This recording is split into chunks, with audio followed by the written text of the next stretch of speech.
ভাবুন কলকাতার কোনো এক ব্যস্ত সকালে বাসে কিংবা ট্রেনে আপনি বাদুড়ঝোলা হয়ে অফিস যাচ্ছেন। আপনার এক পাশে রাস্তার ব্যস্ত জনজীবন এবং অন্য পাশে বাসের মধ্যে ব্যস্ত কোলাহল। আপনারা ভাবছেন এরকমটা শুধুমাত্র কলকাতাতেই হয়, এবং সেটা যে একদম ডাহা মিথ্যে তার প্রমাণ কিন্তু এই মুহূর্তে আপনারা ভিডিওতে দেখতেই পেলেন। তো চলুন এবার বাকিটুকু দেখে নেওয়া যাক। হাই, আমি শুভ, আর আমার চ্যানেল ওয়ান্ডার শুভতে আপনাদের আরও একবার স্বাগতম। আজকে 9th ফেব্রুয়ারি 2026 আমি চলে এসেছি আপনাদের সামনে আরও একটি নতুন ভিডিও নিয়ে। এবং এই ভিডিওতে আপনাদেরকে কোন জায়গায় এক্সপ্লোর করে দেখাচ্ছি আপনারা সেটা কিন্তু অলরেডি ভিডিও থাম্বনেল দেখে বুঝে গেছেন। তো চলুন আজকে আমার সাথে আমার চোখে যারা চটকপুরে এখন একবারও আসেননি, আসতে করছেন, তারা দেখে নিন চটকপুর জায়গাটি আসলে কেমন, বা যারা এসেছেন আগে অলরেডি অনেকবার তারা দেখে নিন চটকপুর নিয়ে আর কিছু নতুন আপডেট আছে নাকি।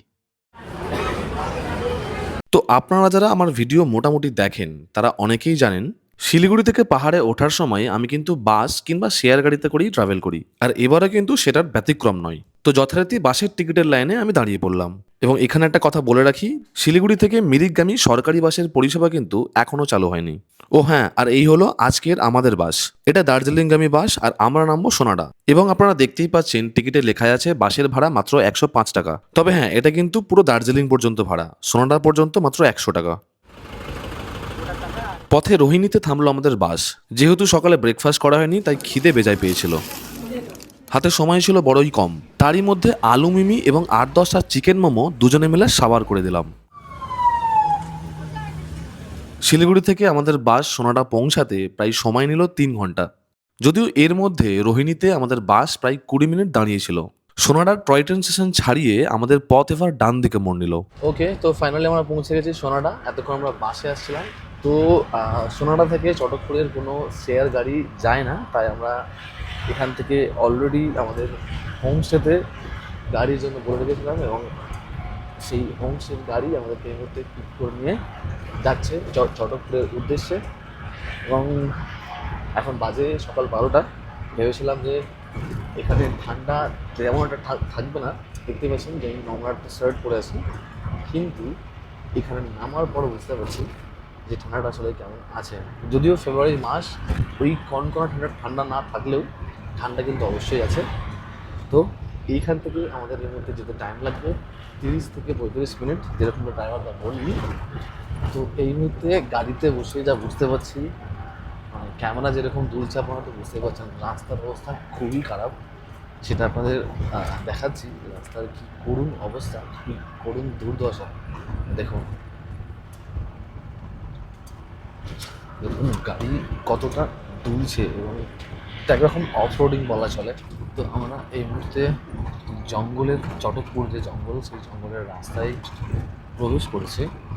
এবং জঙ্গলে প্রবেশ করার সাথে সাথে ঠান্ডাটাও যেন একটু বেশি বেড়ে গেছে। প্লাস এইখানকার এই জঙ্গলের ভিতরে যে রাস্তা, এটা সম্পূর্ণ অফ রোডিং। Dulu na. হুম, Apa dah kata? হ্যাঁ। Sate bau saudara tu iso ko danda am chikon ai gor. ওকে, তো আমরা এখন চটকপুরের যে জঙ্গলের চেকপোস্টে এন্ট্রি করে দেন আমরা চটকপুরের যে মূল জঙ্গল, সেই জঙ্গলে প্রবেশ করছি। এবং জঙ্গলের রাস্তা এতটাই খারাপ, মানে যতক্ষণ আমরা আসছি, প্রায় 10 মিনিট আসছি, ততক্ষণই প্রায় গাড়ি পুরোপুরি মানে জার্কিং হচ্ছিল। তো এই চেকপোস্টে এন্ট্রি বলতে গেলে শুধু আধার কার্ড দিয়ে নিজের নাম এবং অ্যাড্রেস সিগনেচার করে দেন আমাদেরকে অনুমতি দেবে চটকপুরের জঙ্গলে প্রবেশ করার জন্য। তবে এটার জন্য কোনো রকম কোনো চার্জেস লাগবে না, সম্পূর্ণ বিনামূল্যে।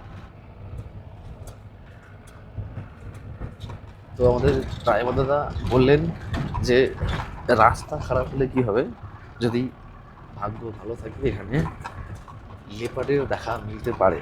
এই রাস্তায় কিন্তু, এই চটকপুরের এই জঙ্গলে এই রাস্তায় কিন্তু লেপার্ড প্রচুর পরিমাণে দেখা যায়। তো দিনের বেলা হয়তো এভাবে দেখা যাবে না, বা যদি ভাগ্য আমাদের সাথ দেয় তাহলে হয়তো কোনোভাবে দেখা মিলতে পারে। তবে এখানে আপনাদের বলে রাখাই ভালো, আপনারা যারা থার্ড মাইল হয়ে আসবেন তাদের জন্য কিন্তু গাড়ির খরচটা একটু অন্যরকমই। প্রত্যেকজনের মাথাপিছু টিকিট লাগবে 120 টাকা করে, এবং গাড়ির জন্য 400 টাকা আলাদা করে লাগবে।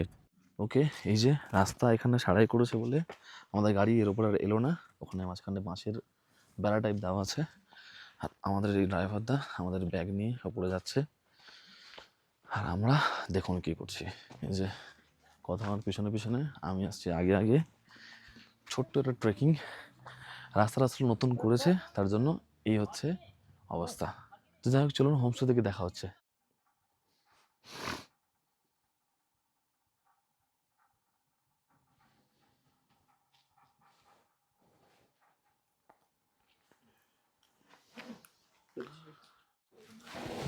ওকে, তো আমরা এই মুহূর্তে চলে এসেছি হোমস্টের ডাইনিং হলে, কারণ আমাদের বেজায় খিদে পেয়েছে। চটকপুরে এসে প্রথমেই আমরা আমাদের নরবো হোমস্টেতে চেক ইন প্রসেস সেরে ফেলে প্রথমেই ফ্রেশ হয়ে এলাম, এবং তারপরে দৌড়ে চলে এলাম আমাদের এই হোমস্টের ডাইনিং হলে। এবং ডাইনিং হলে এসে যে সারপ্রাইজটা পেয়েছি, সেই সারপ্রাইজটা আপনাদেরকে আমি ব্যাক ক্যামেরায় ঘুরিয়ে দেখাচ্ছি। ওকে, তো এই হচ্ছে সারপ্রাইজটা হলো এমন কিছু না, পুরোপুরি একদম বাঙালি খাওয়া দাওয়া একদম ধরতে গেলে। মেন সারপ্রাইজ যেটা বলছিলাম সেটা হলো এই যে বেগুন ভাজা। এটা দেখে আমি চমকে গেলাম, এবং বাকি পুরোটা যেগুলো দেখতে পাচ্ছেন সেগুলো প্রায় আমাদের বাঙালি বাড়ির দুপুরের খাওয়ার মতোই, একদম সেম টু সেম। শুধু চেঞ্জ বলতে গেলে এখানে আছে এই যে রাই শাক দেখতে পাচ্ছেন, রাই শাক ভাজা, এটা হচ্ছে চেঞ্জ। এর বদলে আমাদের বাঙালি বাড়িতে থাকে অন্য কিছু, পালং শাক বা নোটো শাক বা অন্যরকম কিছু শাক ভাজা। তো যাই হোক, এই মুহূর্তে আমরা বসে গেছি লাঞ্চের টেবিলে। তো বেশি কথা না বাড়িয়ে লাঞ্চটা সেরে ফেলা যাক।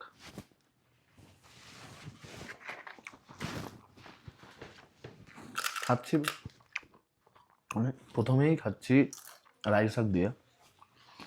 এবং বিশ্বাস করুন, গরম গরম ভাতের সাথে এই রাই শাক মানে অমৃতের মতো লাগছে। মনে হচ্ছে গোটা ভাতটুকু শুধু এই রাই শাক দিয়ে খেয়ে নিই। বাকি যে এত তরি তরকারি আছে, প্রায় অনেক কিছুই, মিক্স ভেজ, ডিম, ডাল, পাঁপড়, আমি হাত দিইনি। মানে অর্ধেক ভাত আমি রাই শাক দিয়েই সাবার করে দিলাম। আর এই যে জিনিসটা দেখতে পাচ্ছেন, এটা হলো বেল পেপার ভাজা।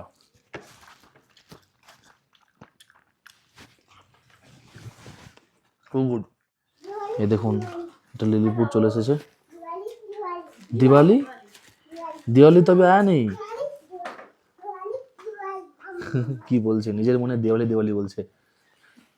ওকে, তো লাঞ্চের পরে আমাদের আজকের মানে চটকপুরে এসে প্রথম যে অ্যাক্টিভিটিসটা আমরা করতে যাব, বা প্রথম যে জিনিসটা, মানে আপনারা চটকপুরে এসে কী কী করবেন দেখবেন, তার যে প্রথম স্টেপটা, সেটা আমাদের এই লাঞ্চের পরে একটুখানি রেস্ট নিয়ে শুরু করব। সাথে থাকবে আমাদের গাইড, এবং সেটার জন্য সম্পূর্ণ ভিডিওটা স্টেপ বাই স্টেপ দেখুন। ওকে, তো এই হলো আমাদের পুরো হোমস্টেটা। প্রায় 7-8টা রুম নিয়ে আমাদের এই ছোট্ট হোমস্টের নামটা এই মতো দেখতেই পাচ্ছেন, এই যে নরবো হোমস্টে। এবং তার পাশে এরকম সুন্দর দৃশ্য, এবং আমি এই মুহূর্তে ঠিক আন্দাজ করে বলতে পারছি না যে কাঞ্চনজঙ্ঘার ভিউটা যে ঠিক কোন দিক থেকে বা কোন জায়গা থেকে দেখা যাবে, বলতে পারছি না। তো সেটা যখন আগামীকাল আকাশ ক্লিয়ার হবে তখন সেটা বলতে পারবো। তো যাই হোক, এটা হলো আমাদের এই নরবো হোমস্টের ছোট্ট কিন্তু পরিপাটি ছিমছাম আমাদের এই হোমস্টে। এবং দূরে যেটা দেখতে পাচ্ছেন আমরা আঙুলের সোজাসুজি, এটা হলো হোমস্টের ফ্রন্ট অফিস। এবং এই যে দেখতে পাচ্ছেন ছোট্ট ছোট্ট হালকা কটেজ প্যাটার্নে এই প্রত্যেকটা, এই যে পরপর মানে এই লেতে সেম রোতে, এই সবগুলোই কিন্তু হোমস্টের এক একটা রুম। এবং এই ছোট্ট যে মানে কটেজ লেআউটের যে এটা, এর মধ্যে দুটো আলাদা আলাদা রুম আছে, মানে ডুপ্লেক্স যেরকম বলা চলে গোটা ফ্যামিলির জন্য, বা যদি সিঙ্গেল কেউ নিতে চান রুম, সেটাও হবে ঠিক তেমনভাবেই। আমাদের এই 103 নম্বর যে রুমটা, সেটা হলো আমাদের এই 103 নম্বর রুমটা আমাদের জন্য ধার্য। ওকে, তো এই হলো আমাদের ডাবল বেডেড রুমটা একটু অগোছালো আছে, যাই হোক। তো এইদিকে হলো টয়লেটটা, আর এই যে আমাদের ডাবল বেডেড রুম, এটা কিন্তু 3-4 জনের জন্য আইডিয়াল। এবং রেস্টুরেন্টের মতোও কিন্তু এখানে আমাদের রুমে সেই একই ধরনের কিছু কোট লেখা আছে এবং এই যে আমাদের পুরো রুমটা কিন্তু এটা কিন্তু উডেন ফিনিশড। যাই হোক, তো এই হলো আমাদের হোমসের একটা ছিমছাম রুম। ওকে, তো আমাদের লাঞ্চও শেষ। এই মুহূর্তে রুমের মধ্যে ফিরে এসেছি আবার, এবং রুম ট্যুর আপনাদেরকে দেখিয়ে দিলাম, এবং যে হোমস্টের যে সারাউন্ডার জায়গাটা সেটাও আপনাদেরকে দেখিয়ে দিলাম। তো এই মুহূর্তে লাঞ্চের পরে আমাদের এই চটকপুরে এসে যে ফার্স্ট জিনিস করার আছে বা দেখার আছে সেটা কিন্তু আমরা করব। ওকে, তো আমাদের প্ল্যানে একটু চেঞ্জেস। আমরা মানে ইতস্তত বোধ করতে করতে বেরিয়ে পড়লাম চটকপুরের যে মেন ভিউ পয়েন্ট সেইখানের উদ্দেশ্যে। কারণ আমাদের গাইড বললেন যে আগামীকালের যে আমাদের ট্রেকটা আছে সেই ট্রেকটা কিন্তু করতে গেলে আমাদের আগামীকাল হিউজ টাইম লাগবে, বা এমনটাও হতে পারে যদি সন্ধে হয়ে যায় আমাদের ওইখানে স্টে করতে হতে পারে। তো এই মুহূর্তে আমাদের যে প্ল্যানটা ছিল দুপুর 2:30টার সময় বেরিয়ে চটকপুর সারাউন্ডের যে সমস্ত 4-5খানা সাইট সিইং আছে গাইড নিয়ে আমাদের দেখার কথা ছিল, কিন্তু গাইড এসে যেরকমটা বললেন আগামীকালের যে প্ল্যানটি আমাদের ছিল সেই প্ল্যান কিন্তু করতে গেলে আমাদের কালকে কিন্তু শিলিগুড়ি ফেরা নাও হতে পারে। এবং কথা কিন্তু যেহেতু কলকাতা থেকে এসেছে এবং ওর সন্ধ্যে 6টায় কলকাতা ফেরার ট্রেন আছে, সেক্ষেত্রে কিন্তু অনেকটা রিস্কি হয়ে যাবে ট্রেন ধরা। কারণ আমাদের আগামীকাল যে প্ল্যান ছিল সেটা একটি জঙ্গলের মধ্যে দিয়ে ট্রেকিং, এবং সেই জায়গাটার নাম আমি এই মুহূর্তে মনে করতে পারছি না। যেতে 2.5 ঘন্টা, ফিরতেও সেরকমই। তো তার মধ্যে আমাদের লাঞ্চ আছে, ব্রেকফাস্ট আছে। তো সেক্ষেত্রে সব মিলে প্রায় বিকেল 3টে থেকে 3:30 বেজে যাবে আমাদের এই চটকপুরের হোমস্টেতে আবার ফিরতে।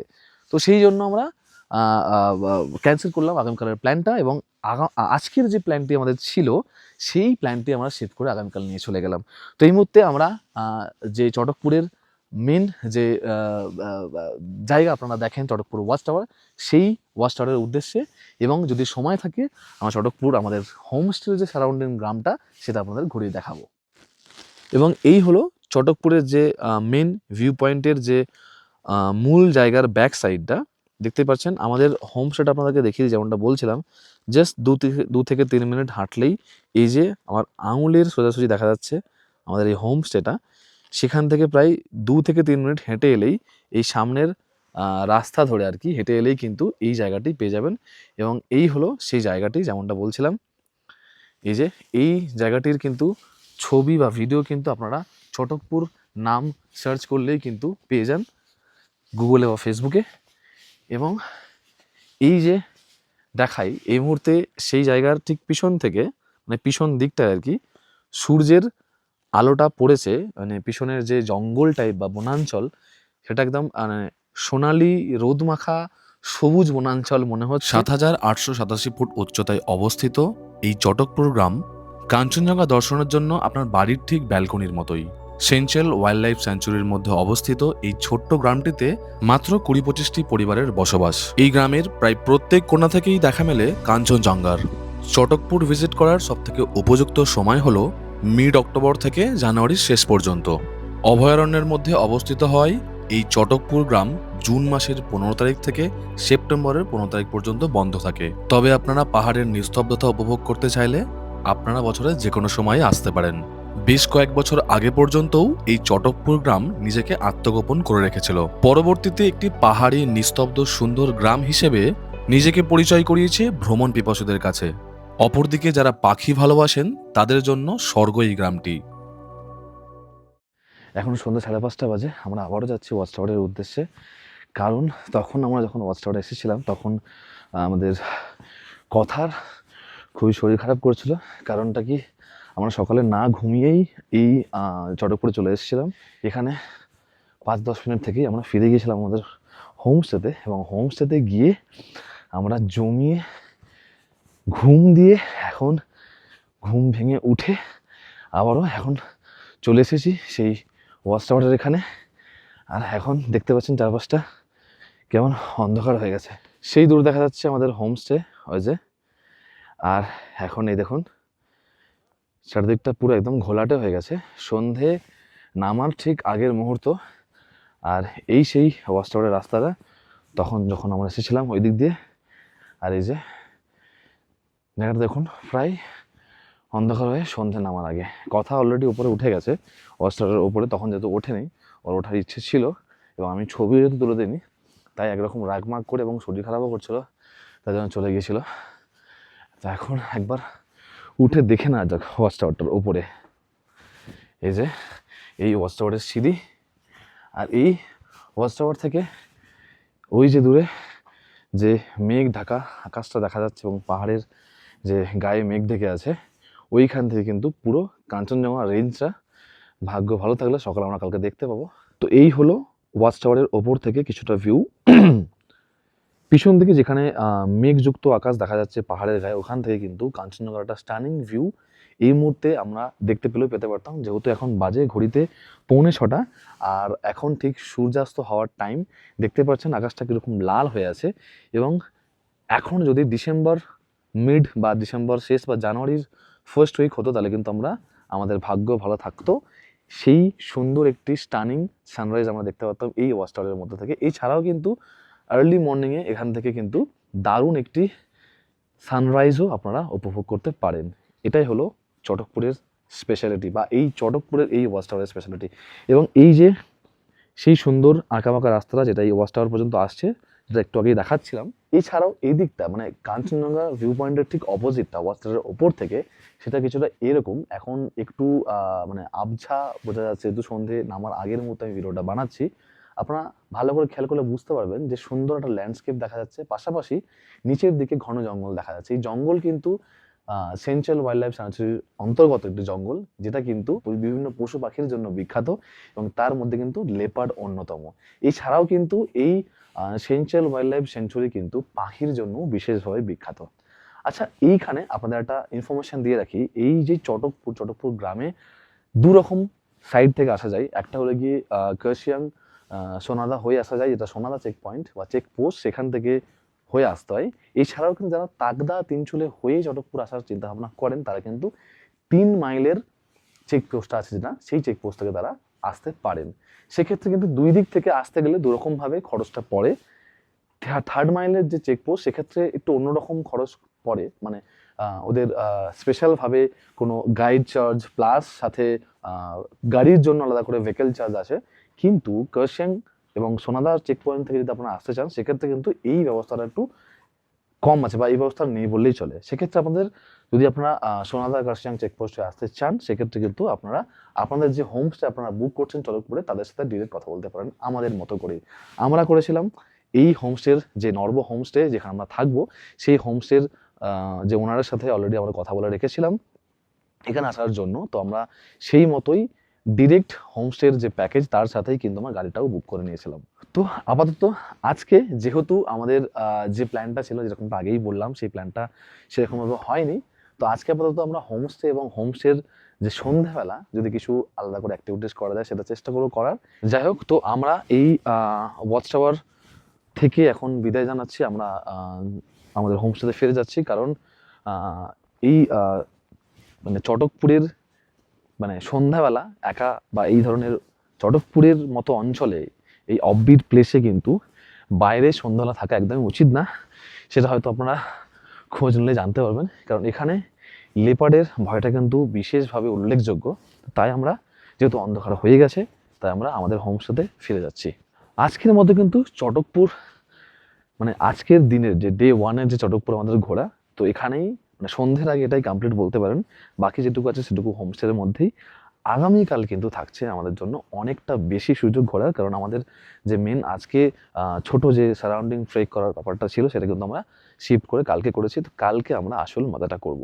ওকে, তো আমাদের হোমস্টের এই হলো সন্ধ্যের দৃশ্যটা, যেটা এই দিকের যে ভিউটা সন্ধ্যের, আকাশটা এখনো কিছুটা বোঝা যাচ্ছে, আর এই যে গোটা সারাউন্ডিং হোমস্টেটা বেশ দারুণ লাগছে, লাইটগুলো জ্বলছে।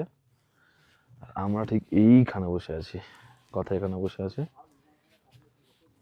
এই যে উপরেও আছে জায়গা বসার জন্য, কিন্তু ওখানে কয়েকধার লোক যারা বাঙালি, যারাও টুরিস্ট, যারা এসেছে আমাদের মতোই মজা করতে, তো তারা একটু আলাদাভাবে মজা করতে, এনজয় করতে ব্যস্ত। তো তাই আমরা একটু নিচে আলাদা করে বসেছি। তো এইখানে আমাদের যে ইভিনিং স্ন্যাক্সটা আছে আমাদের এইখানে দেবে, তো এইখানে আপাতত এনজয় করবো আমাদের ইভিনিং স্ন্যাক্স। ওকে, চলে এসেছে আমাদের ইভিনিং স্ন্যাক্স, যেটা আমাদের হোমস্টে থেকে প্রোভাইড করলো, যেটা প্যাকেজের মধ্যে ইনক্লুডেড। আমরা এখানে বসে খেয়ে নিচ্ছি। পকোড়ার সাথেও রয়েছে আমাদের নিয়ে আসা স্পেশাল বিস্কুট। তো চিয়ার্স করে সন্ধেটুকু এনজয় করার জন্য চুমুক দেওয়া যাক। নাও চিয়ার্স।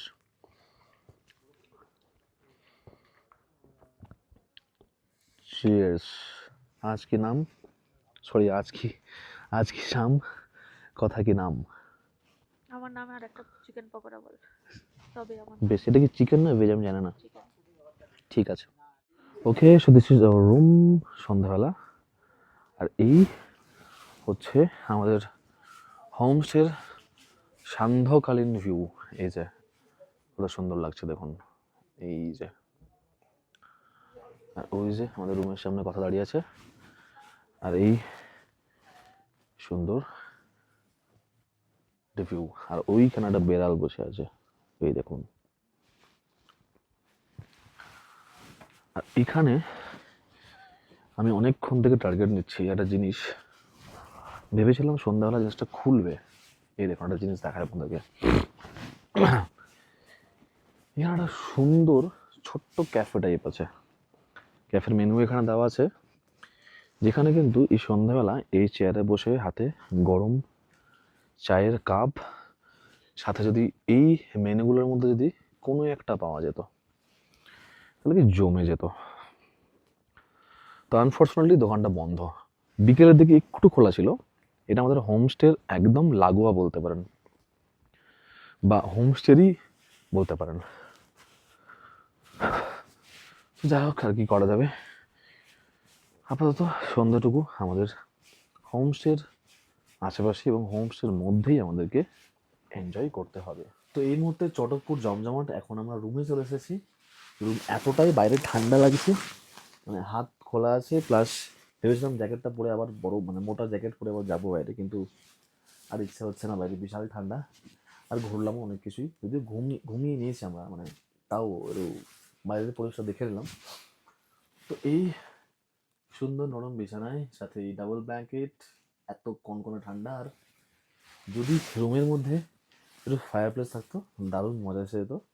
তবে তো সব মিলিয়ে জমজমাট, মানে মন্দ না একদম, মানে আরামসে কাটিয়ে দেওয়া যায়। হ্যাঁ, অবশ্যই সানডে সাসপেন্স চালাবো এবং গা গরমের জন্য একটু কফি বলে দিতে হবে, এবং তাহলে জমে যাবে। এই হোমস্টেটা নতুন হয়েছে বলছিল, ভূত থাকতে পারে। সন্ধে নেমেছে পাহাড়ের বুকে, বৃষ্টিও। সন্ধে আমাদের মানে আজকের দিনটা বরবাদ গেছে, মানে বরবাদ ঠিক না, মানে একটু বেখাপ পাই গেছে। এক্সপেকটেশন ওয়াইজ একটু হালকা বেখাপ পাই গেছে। তাতে কি হয়েছে, সন্ধ্যাবেলা এই পকোড়া আর ওদিকে কথা,